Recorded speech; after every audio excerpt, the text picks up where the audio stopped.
Welcome to LiveDaf, your online Daf Yomi Shir. Shalom Aleichem and welcome back to today's Daf, Menachos Lamed Zayin. We begin on Lamed Vav Amud Beis.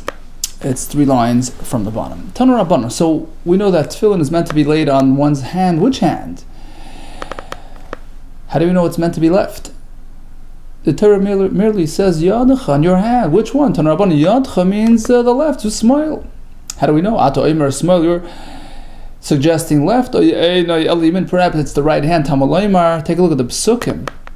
Where we find that the term Yad actually refers to the Yamin as the right, but Yad, plain, means the left hand. Talmud Lemar af Yad Yasti Oretz. Hashem is saying, my hand established the land. V'yamini, my right, Tipcha Shamayim, cultivated the sky. So we see that Yamin is the right, but Yadi is the left. Likewise, the Yadacha of the Tefillin is meant to be the left. V'omer, we have 2 more psukim, which tell us the same, because by Yael, when she killed Sisera, it says Yadala Yaseh Tishlachna v'yamina, her right, lahalam esamelim. So we see that Yada means the left. V'omer, 3rd pasuk, addressing Hashem Yisbarach, Lama Tashav Yadecha. Why would you pull back your Yad, the left hand, v'yamincha, on your right hand, mikerav chechalei?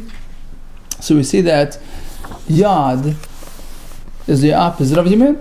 Rabbi Yossi Achayrim Omer, he says no. Matzini Yamin shenikra Yad. We find that Yad also relates to the right hand, not only to the left. So we can't really learn from here that it means the left. What do we find? That Shenamar by Yaakov Avinu, by Yar Yosef. Yosef noticed ki Yoshes of Yad Yaminoi, that he placed his right hand, his Yad, on the younger son. So we find that Yad is synonymous with Yamin as well. Vidach, now the other Shita disagrees, because he says that's not a raya. The word Yad plain means left, but here it's Yad Yaminai. Of course it means the right. Yad Yaminai Ikri. Yeah, it's called Yad Yamin if it's the right, but Yad Stama Lo Ikri. But merely the word Yad doesn't indicate the right. Rav Nassan, we don't need all those sources. We have a direct source from the pasuk of Tefillin. Hari Omer, look at the pasuk. Kshartam Ursaftam. The pasuk connects, compares the act of tying the tefillin to the act of writing. And just as a person typically writes with his right hand, maksiva b'imin, afkshira b'imin, likewise the tying the tefillin on is done via the right hand. The right hand is doing the tying. Evidently, the tefillin is being laid on the left hand. V'kiva, the kshira is with your right b'imin. Evidently, hanacha, the placement, is bisma on the left hand. Bismaili. Rabbi Yossi Achayrim hanacha the bisma minali. Okay, let's go back to Rabbi Yossi Achayrim,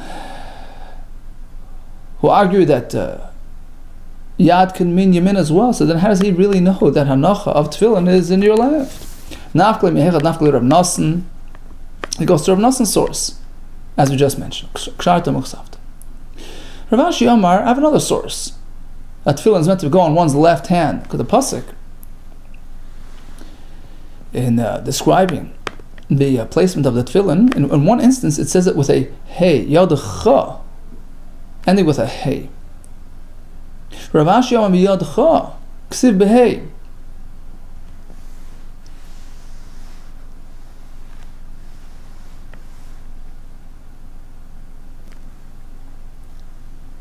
Right? It says Yadcha.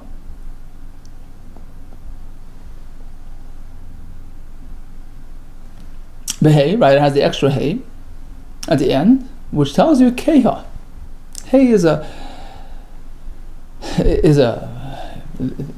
word is now read. Yad Keha, the weaker hand. The left hand?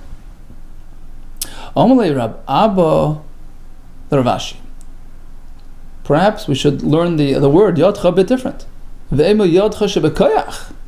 So let's learn the hey as if it's a ches, because you know hey and a ches are interchangeable. It comes from the same throat. So we find elsewhere in Shas that we sort of switch the hey with the ches. So perhaps it's Yad Koyach. Yad Koyach, the more powerful right hand. Normally he responds, no, it says a hey, not a ches. Miksiv beches, does then say with a ches. It says it with a hey, and if there's a way to understand it properly with a hey, then you're meant to do so, not sort of switch it to a ches. You're meant to understand it literally as it's written, as it's spelled. As I explained, biyad, kei had the weaker hand. Kitanoi actually is machlekes tanoim. Whether we learn the left hand from this word, from the other pasuk. So the Brisa begins with Rav Ashi's source. Yadcha, right? Behei. It's spelled with a hey at the end, extra hey. Zusmail to indicate the left. Acherim Eimrim. Acherim have a different halacha that they learn from this pasuk. Yadcha, the incomplete, the weaker. L'Rabis is Agidim is coming to teach us that even if a person's hand is crushed, it's not properly functioning, but there's still some arm, you're meant to put tefillin regardless. Interestingly, they bring from the Yerushalmi that actually the Shita of Acherim is to teach you that if one is missing Chas v'Shalom his left hand completely, he's meant to put the tefillin on the right hand. And that's the halacha that they're teaching us. Tanu Rabban, iter. Okay, that's a regular person. What about a lefty?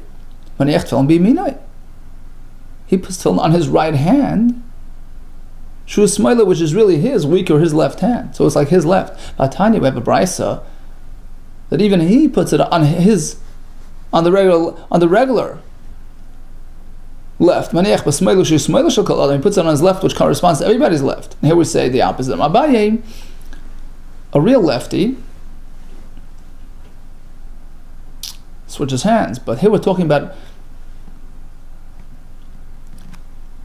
a fellow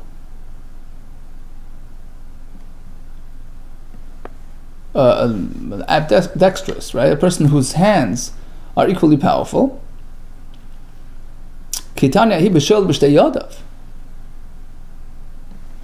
So in this case,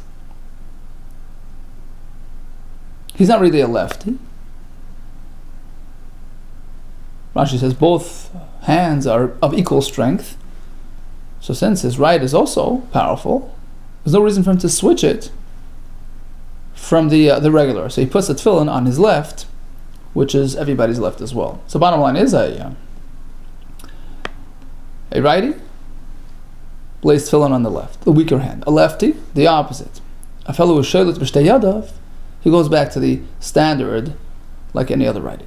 Tana dvei Menachos. Okay, so we know the left hand, but we're on the hand, on the palm, on the arm, on the upper arm, over the muscle. Tana dvei Menachos al yadacha zu kiboris. So kiboris, Taisus learns, means like a lump, right? So when you flex your muscle, right? So you put it on that lump, on the actual muscle. And the tefillin on the shel rosh is meant to go on the skull. Heicha, how far back? What's the uppermost point? Point. Amr d'Rabbi Yanai makom shemoichei shel tinek reifes, where the skull is soft. By the the baby's skull is the soft point. So that's the uppermost point. Up until that point is where the tefillin can be laid, and by the way, the lowest point is the hairline, right? The original hairline, hairline of youth. Something to be very careful about. Tefillin should not slip below any part of that tefillin cannot slip below the hairline. It has to be between the hairline and the point that we mentioned. He asked a question, interesting question, Rebbe from Rebbe. And he thought it was such a strange question that he was being asked. He sort of got a little bit expressed irritation. He says, I have a question. Okay, a fellow has two heads. Where is the tefillin going to go? On which head does he put on tefillin? So Rebbe was not impressed with this question. He thought it was just, kibitzing, joking around with him. So he says, listen, this is not the way to... you have a choice between two penalties, two punishments. Or go up and go into exile, or avail yourself to excommunication. In the meantime, also Gavra, a fellow shows up to the Beis HaMedrash, and he has a question. And this question saved the day, because it showed that it's really something that can happen. Amar Lahu, he says, look, I have a question. He said, Al Diyanuka, Malav, I had a boy with a double head, Islay Trei Reishi, and he's a firstborn, he's a Bachar. How many Pidyon HaBen do I have to do? Kama Be'inan L'Meisa L'Kohen, how much money do I give to a coin? Typically it's 5 coins. Is it 5 or is it 10? 5 per head. Asa was Saba, so this elder scholar comes along and he provided a solution. Tanalei, he says, actually it doubles the price. You have to pay 10. Aini, is that so? Why does he even have to do anything? This child is not viable, not going to survive.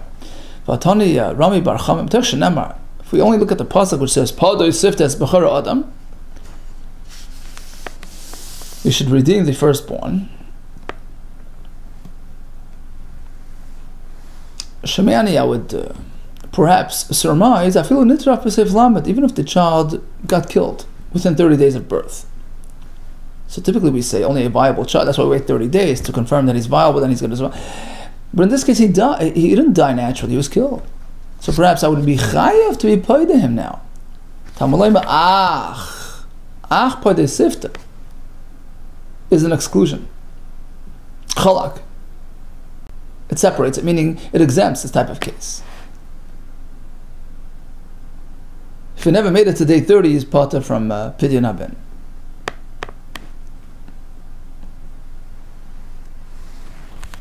So bottom line is,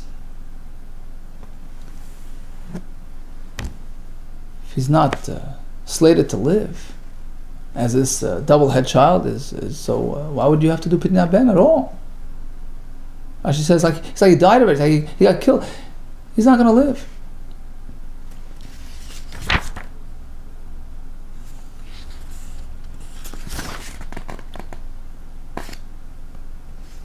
So why would he be chayiv anything?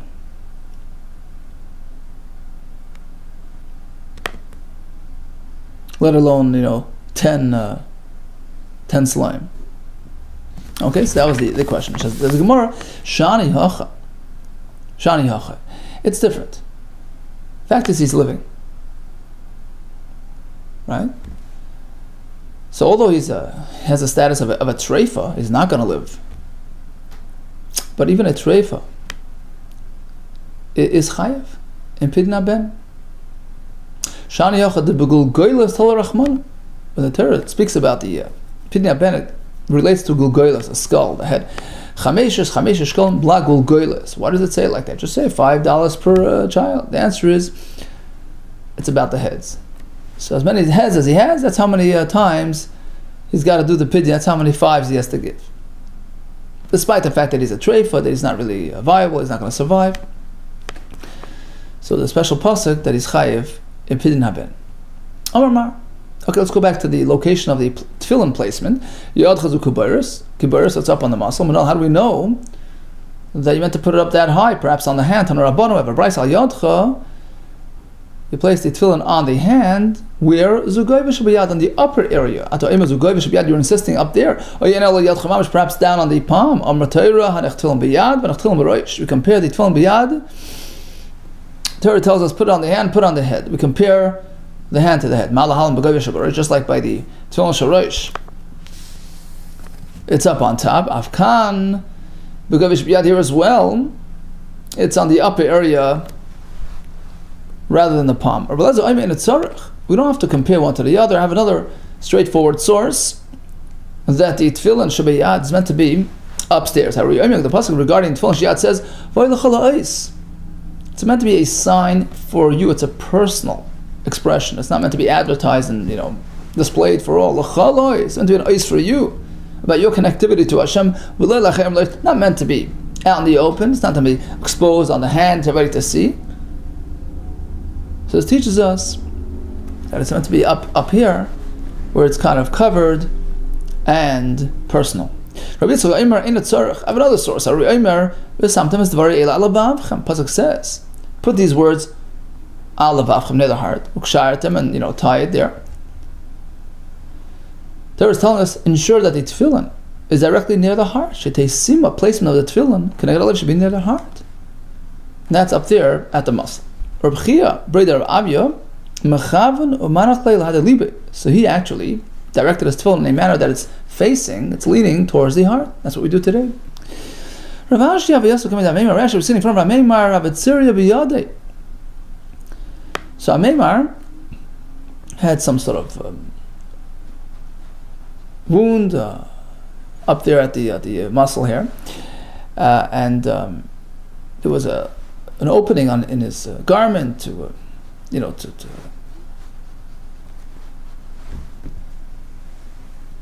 so that there's space around the wound, so it wouldn't squeeze the wound. And because of that, he was able to see the tefillin because it wasn't covered with the shirt. Tefillin Amar Lei. So Rav Ashi asked Ameimar, you allow your tefillin to be exposed? What about privacy? Like several Amar, do you not hold of the drasha, the pasuk l'chol? It's meant to be your personal ois, but not for others to see. Amar Lei. He says, you know what? B'mekayim l'chol is itmar. The pasuk is teaching us location. It's meant to be at a location which is directed at l'chol ois, which is providing a personal ois. That's all. But in actuality, if it's open and seen, so it's meant to be up there, which is more closer and contained. But even if it's open and seen and uncovered, that's fine. We actually try to cover it, right? We cover it with our shirt because of the l'chol ois. Okay, so we know that the tefillin is up there, the upper arm at the muscle, leaning towards the heart. L'chol ois. What about the tefillin sharosh? So we said it's goyva shabarosh. It's meant to be on top of the head, as opposed to on the forehead or directly between the eyes. Minol, how do we know this? Tan Rabbanon. Let's take a look at the pasuk. Ulizakarim b'nei necha. Put the tefillin between the eyes. Literally between the eyes? No. Zugav shabarosh means on the top of the head. Ato Omer, Zugav shabarosh is saying it's up on top. Perhaps it means literally between the eyes.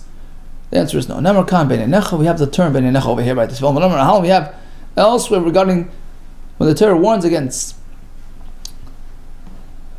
scraping and pulling out one's hair from his head as an expression of mourning,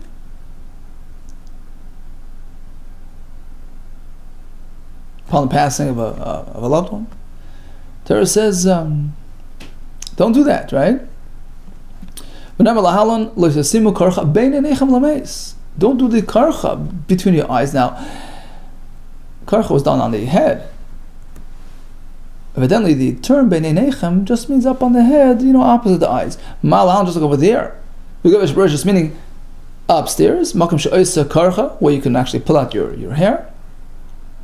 Karcha has a gap in the hair, right? Afkan b'gavish b'rish. Likewise, by tefillin, where it says beinei nechem means further up on the actual head, not on the forehead, not between the eyes. Makom she'oisa karcha. Rabbi Da'imer. That's not necessary. I'll tell you how we know tefillin is meant to be on your head. Amr Torah hanach tefillin biyad v'anach talmud rosh. Torah says, put tefillin on the hand and on the head. We compare the two. Malahal, just like by the hand. We place it on a location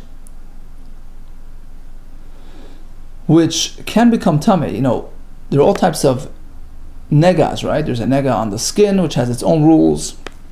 It becomes tummy, when you have the white hair growing in it. You have a nega on the head itself, a place of hair, which has a different system. The sign of tumah there is yellow hair. So just like the tefillin, which is placed on one's hand, is directly on the skin, which is susceptible to one certain type of nega system. Likewise, the tefillin on the head is meant to be placed on a location which is susceptible to a different type, but a single type of nega system, as opposed to between the eyes where you have skin and hair, you have the brows and the skin. So that's sort of susceptible to different types of nega, the skin type of nega, the hair type of nega, and that's not the proper location. Okay? Torah says put on the hand, put on the hand. We compare malahan just like on the hand. It's skin which can become tamei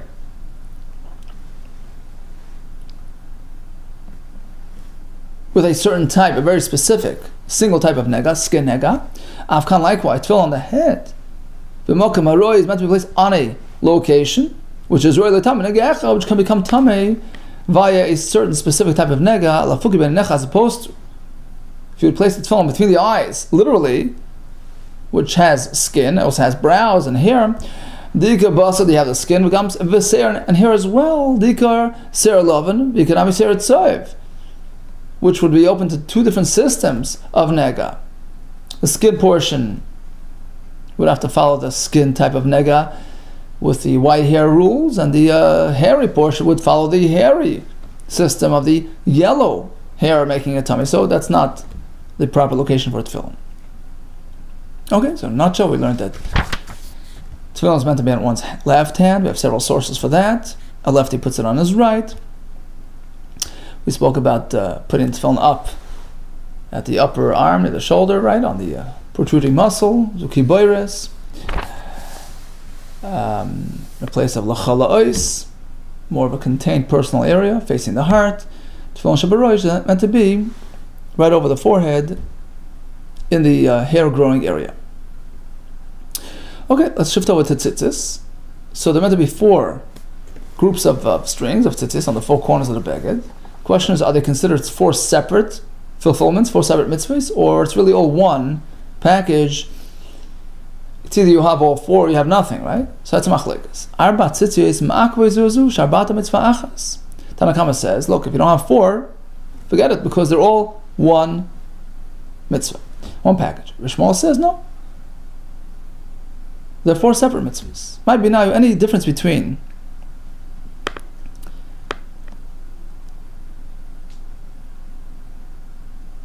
the two opinions here? And the Mepharshim explained, even according to Bishmol, you're not meant to have less than four clumps of tzitzis, because the wearing such a beged that only has, let's say, two would be a violation of the other two, right? You've missed out the other two. So certainly all agree you have to have four groups of strings on the four corners. So what's the difference between if you say it's one mitzvah or three mitzvahs or four mitzvahs? Might be not. In Rabbi Yezer we have several nafkamina, several differences. So the mitzitzis, it could be nayu.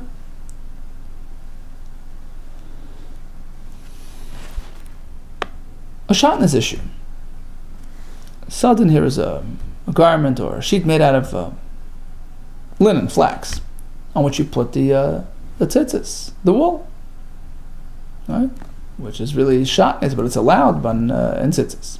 But let's say you don't have four for the four corners, only have two. And one corner, two corners are bare. According to Chacham, you can't wear the beged. It's not yet a proper tzitzis. It's asr, it's shatnez. It's an illegal mix of wool and linen. Because unless you're fulfilling the mitzvah, you're in violation of shatnez. Rishmon says, look, I can't find more strings. This is all I have. At least let me fulfill what I can fulfill. One corner, two corner, they're separate mitzvahs. And that overrides the shatnez concern. That's one way to learn. Rabbi Barahina Amar, I'll tell you another difference between the two opinions, whether it's all for one mitzvah or separate mitzvah. Talas balas chamish kibbana. Let's say you have a five-cornered garment. So as we're going to see later, everybody holds that it's still chayiv and tzitzis, because when Torah says four, it means 4, 5, 6. Do you place only 4 sets of strings, or do you put 5 sets of strings on all 5 corners? According to Tanakama, the mitzvah is 4. That's it. Period.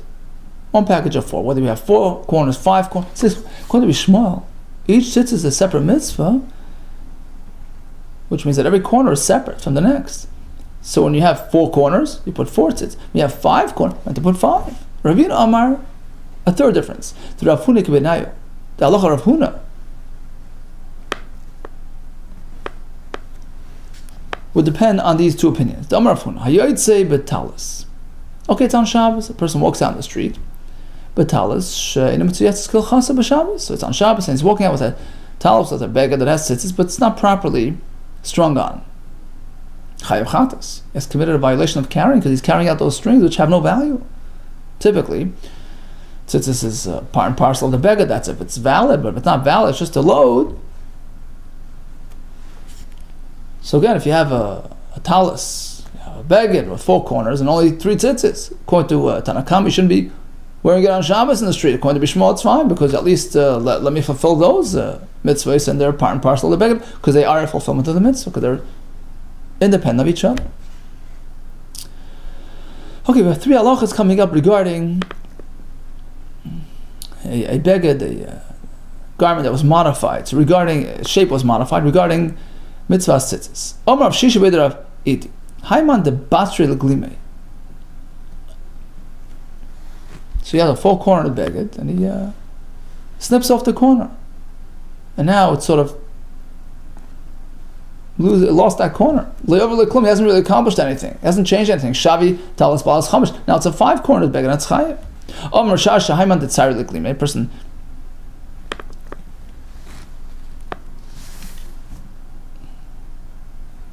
sort of ties the corners so that it's no longer square. He hasn't done anything. By the time, you know why? It's still considered a 4-cornered beged. They come on the shari dummy. Just because they tied them up, it's as though they're untied. It's not a permanent modification. So now we find the same in a Mishnah. That even when something is tied, unless it's permanently meant to stay that way, then it's not really considered modified. You have a leather pouch meant to contain liquid, whose opening on bottom is just tied up. It's not really properly sealed teres. It's not really considered a receptacle regarding susceptibility to tumah, because he's going to open it up. It's not properly permanently sealed. Chutz shel arvim, except for the ones that the Arabs use, which are properly tied and permanently that way. So that's considered completely sealed and closed up. So bottom line, you see that just a plain knot or whatever is not really considered. It's just a temporary thing, and it's not doesn't really affect the status of the beged. Now for the third halacha, which is very similar, but in this case he actually stitched it, he sewed it. Amar of Diminardo, Haiman de Chaitil Glime. So he sewed up the corners, he sort of folded up, sewed them, stitched them down so they're no longer considered corners. So now they're circular. Again, he hasn't really accomplished much. The talis is still chayiv and tzitzis. It's not really going to affect the status. You know why? Because if you don't want it, trim it off. Why is it there and folded? Apparently it's just a temporary stitch, and it's as though it wasn't done. If he doesn't really want that extra material, lipstick l'shtai, just snip it and send it off. Okay, Rishmol Oimar Batan Abar Mitzvahs. He says the 4 tzitzis are 4 independent entities, 4 mitzvahs. That's how we follow. But the Gemara concludes differently, that we don't paskin like this Shita, rather like the Chachamim, that all 4 are really one entity. Here comes a story regarding tzitzis. Ravina Havaka'azla Basri, he was following behind Demar Baravashi. When was it? It was on Shabbos, or Shabbat. Which Shabbos? A special Shabbos, the Rigla. That's before the Yom Tovim, when the Rav would get up and teach the halachos of the Yom Tov. So it was a pretty public scene. If sick karna dechute, suddenly the corner of Mar Baravashi's garment tore off with the tzitzis. So now the tzitzis, the remaining tzitzis are invalid, because it's only 3 instead of 4. Ravina observed this, and he didn't say anything. He didn't alert Mar Baravashi to the fact that his tzitzis became puzzle. In the street on Shabbos, now he's carrying the extra strings. Basically, when he got home, Ravina alerted him to the fact that really this happened on the street. Mihasim ifsik, it snapped over there on the street. He said, "Why don't you tell me? If you'd have told me then, Shadis, I would have removed the baguette." Says the Gemara, really, he would have removed it in the street? He would have embarrassed himself in public. We learned, Gadol Kavod Abriyos. Look how great is our concern for human dignity and avoiding shame. Could even push away and override a negative commandment. So certainly it would seem that it was okay, it would be fine for him to continue walking. Spare himself shame and embarrassment, to walk, take off his bag in the street. No, says the Gemara, it depends on the context. Depends on what type of Isser we're talking about. Tirgumah.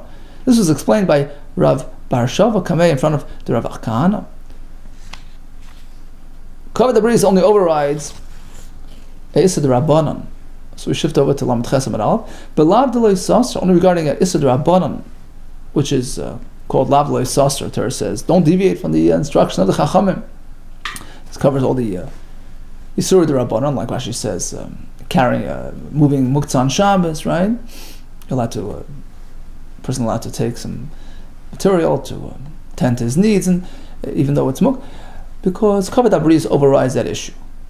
But not carrying the street on Shabbos, that's Issa D'Oraisa, that wouldn't be allowed, even for Kavod HaBris. Because there's another version of the story. Mehassim Amalei actually alerted him out in the street of Amalei, and he responded. The wearer of the beged says to him, why are you telling me now? You think, my daita, you're thinking that I'm going to take it off the Mishdaya? Your intention was that I should remove the beged in the street, the Mishdaya? But we learned that Kavod HaBris is more important. Godel Kavod HaBris, Shadaycha, Ersleis Shabbatera. On that, the Gemara asks, what do you mean? V'atir Rav Bar-Shava-Kameh Rav Kahana, he explained it to us that it's only for Issa D'Rabbanan. How is it going to apply this concept of carrying the street on Shabbos? But Lav D'Lo Sasra, only for the Rabbanans, not for the Raisa. Chanami says, actually, this was also a case of the Rabbanan. It was only a Carmelis. It wasn't really a public thoroughfare. It was a Carmelis. Carmelis is not a private domain, not a public domain. It's somewhere in between. Like a forest, like a park, right? Place which is not really considered a Rishus Rabbim. So carrying in this location is only the Rabbanan, even the Rabbanan, which would be allowed to facilitate Kavod HaBris. Okay? Harun Loch HaKoimetz, all the best to you, Natzloch Hara.